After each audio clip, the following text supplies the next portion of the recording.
झारखंड समेत पूरे देश भर से अब अवैध बांग्लादेशी और रोहिंग्या प्रवासियों को चुन चुन कर बाहर निकाला जाएगा। इन्हें चिन्हित कर समूह में देश से बाहर भेजने की तैयारी शुरू हो गई है। इसके लिए स्पेशल टास्क फोर्स यानी कि एसटीएफ का गठन किया गया है। यही एसटीएफ अवैध बांग्लादेशियों और रोहिंग्या प्रवासियों की पहचान करेंगे। लेकिन अचानक ये कार्रवाई क्यों की जा रही है, जानेंगे इस रिपोर्ट में। सबसे पहले जोहार, आप देख रहे हैं लोकतंत्र 19 और मैं हूं आपके साथ अंशु। जैसा कि आपको मालूम है, झारखंड में बांग्लादेशी घुसपैठ का मुद्दा खासकर चुनाव के दौरान काफी हावी रहा। हालिया विधानसभा के चुनाव में हेमंत सोरेन सरकार को घेरने के लिए बीजेपी ने इसे एक मुख्य एजेंडा बनाया। हालांकि जनता ने बीजेपी के इस मुद्दे को सिरे से खारिज कर दिया, मगर इन सब के बावजूद भाजपा ने इस मुद्दे को छोड़ा नहीं। समय समय पर पार्टी इस एजेंडे को भुनाने का प्रयास करती रहती है। इसी कड़ी में अब भारत में अवैध तरीके से रह रहे बांग्लादेशी और रोहिंग्या को लेकर केंद्रीय गृह मंत्रालय ने कार्रवाई शुरू कर दी है। मंत्रालय ने बांग्लादेशियों और रोहिंग्या को उनके देश डिपोर्ट करने के लिए पूरी प्रक्रिया बनाई है। इसके तहत सभी जिलों में अवैध तरीके से रह रहे ऐसे विदेशियों को चिन्हित कर उन्हें होल्डिंग सेंटर में रखने का निर्देश दिया गया है। केंद्रीय गृह मंत्रालय ने इस मामले में सभी राज्य सरकारों को पत्र भेजा है। इसी कड़ी में झारखंड सरकार को भी इससे संबंधित पत्र भेजा गया है। झारखंड के मुख्य सचिव को भेजे गए पत्र में कहा गया है कि सभी राज्य सरकारें अवैध तरीके से रहने वाले बांग्लादेशी और म्यांमार निवासी यानी कि रोहिंग्या को चिन्हित करें।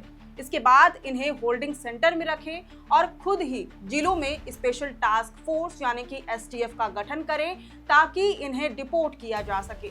पत्र में कहा गया है कि होल्डिंग सेंटर में जांच पड़ताल पूरी करने के बाद इन अवैध प्रवासियों को बॉर्डर सिक्योरिटी फोर्स और कोस्ट गार्ड्स को सौंपा जाएगा, जो वापस उन्हें उनके मूल देश भेज देंगे।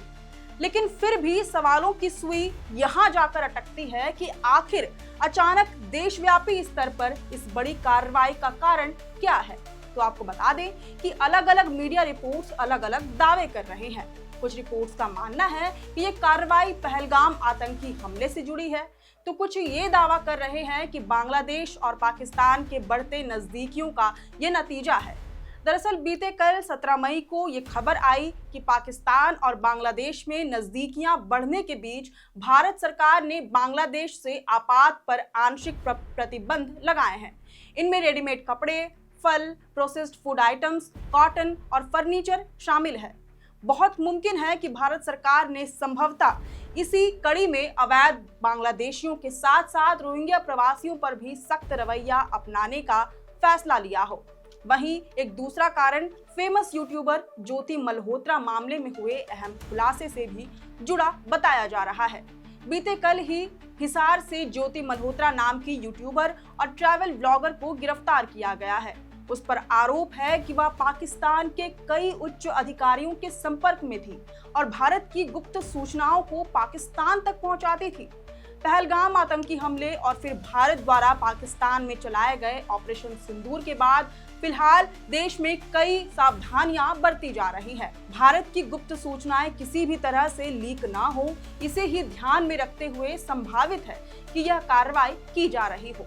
वहीं इन सब के बीच एक और बड़ा कारण माना जा रहा है, जिसमें यूनाइटेड नेशंस का भी हस्तक्षेप देखने को मिल रहा है।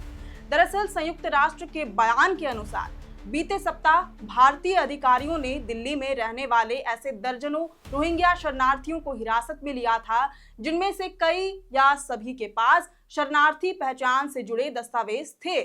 इनमें से लगभग 40 लोगों को कथित तौर पर आंखों पर पट्टी बांधकर अंडमान और निकोबार द्वीप समूह ले जाया गया और फिर भारतीय नेवी के एक जहाज में चढ़ा दिया गया। अंडमान सागर पार करने के बाद शरणार्थियों को कथित तौर पर लाइफ जैकेट दी गई और उन्हें जबरन समुद्र में उतार दिया गया ताकि वे म्यांमार क्षेत्र के एक द्वीप की तरफ तैर कर जा सके।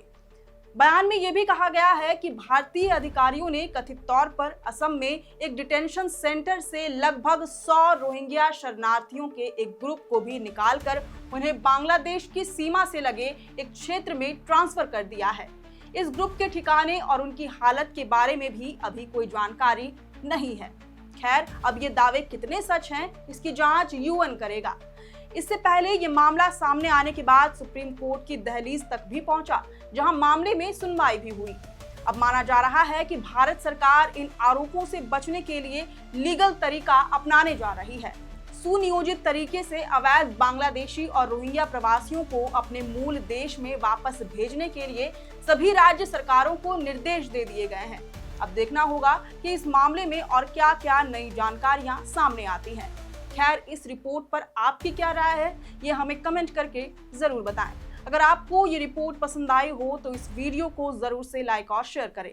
हमारे चैनल लोकतंत्र 19 को फेसबुक पर फॉलो और यूट्यूब पर सब्सक्राइब करना ना भूलें। फिलहाल लेते हैं अलविदा। जोहार।